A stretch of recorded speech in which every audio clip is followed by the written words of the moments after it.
Hi friends, welcome back vibes with వెన్నెస్పై channel. అందరూ ఎలా ఉన్నారు? నేనైతే చాలా బాగున్నాను. ఇంట్లోనే ఈజీగా గులాబ్ జామున్ ఎలా చేయాలో జ్యూసీగా ఎలా చేయాలో చూపిస్తున్నాను పక్కా కొలతలతో.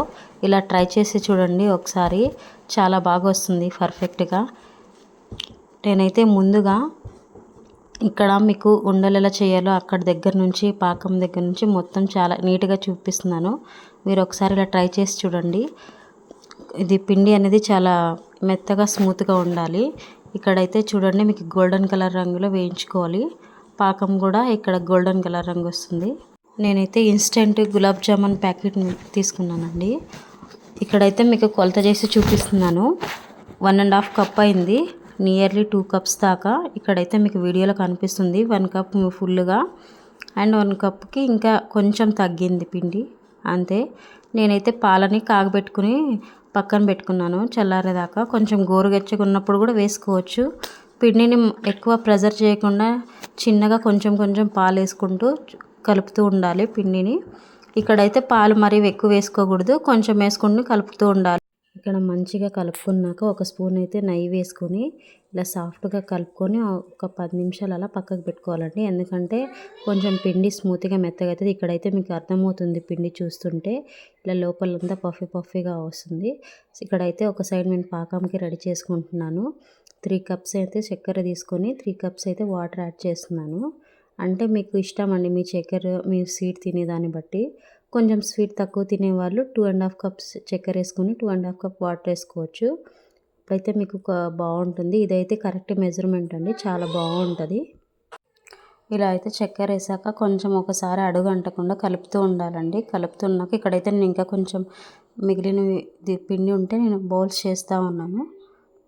చేసుకుంటూ పక్కన పెట్టుకుంటున్నాను. మొత్తం రెడీ చేసుకున్నాక వేయించుకొని కొంచెం వేసుకోవడానికి ఈజీగా ఉంటుందని చెప్పి నేనైతే చేస్తున్నాను. ఇక్కడైతే మీకు చూపిస్తున్నాను చూడండి, పిండి ఎంత స్మూత్గా ఉందో ఆ స్మూత్గా కలుపుకోవాలి. అలాగైతే మీకు నోట్లో పెట్టి కరిగిపోయేలాగా గులాబ్ జామున్ ఈజీగా ఇంట్లో చేసుకోవడానికి వచ్చేస్తుందండి.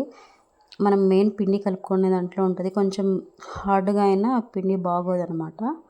సో ఇక్కడ చూడండి, పాకం అయితే తయారైపోయింది.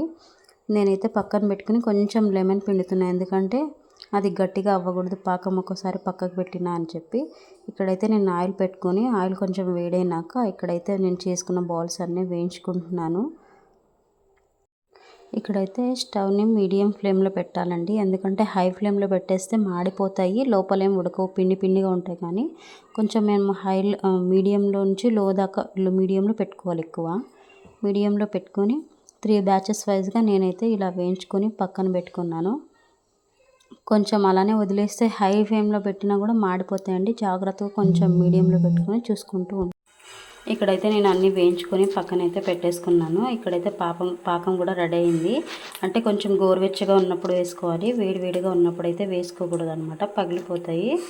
నేనైతే పూర్తిగా చల్లారాక గులాబ్ జామున్ అయితే వేసుకున్నాను. అంటే కొంచెం సిరప్ లోపల లాక్కోవడానికి టైం పడుతుంది కదా, మీరు 1 డే తర్వాత తింటే చాలా బాగుంటుంది. నేనైతే ఇది మరుసటి రోజు మీకైతే ఇప్పుడు వీడియోలో కనపడుతుంది. అయితే ఇలా లోపలికి ఇలా జ్యూసీగా చాలా. ఇక్కడైతే మీరు చూస్తున్నారు కదా, ఇది 1 డే తర్వాత అండి నేను చేసిన మరుసటి రోజు. అంటే మీరు ఒక నైట్ అంతా ఉంచితే సిరప్లో చాలా బాగుంటుంది. అంటే లోపలికి అంతా జ్యూసీగా పిండిగా ఏం లేకుండా జ్యూస్ మొత్తం లాక్కుంటుంది కదా, చాలా బాగుంటుంది. మీకైతే వీడియోలో ఇలా కనపడుతుంది కదా, ఒకసారి అయితే చూడండి. మీరైతే ఇలా పర్ఫెక్ట్గా ఇంట్లో చేసుకోవచ్చు.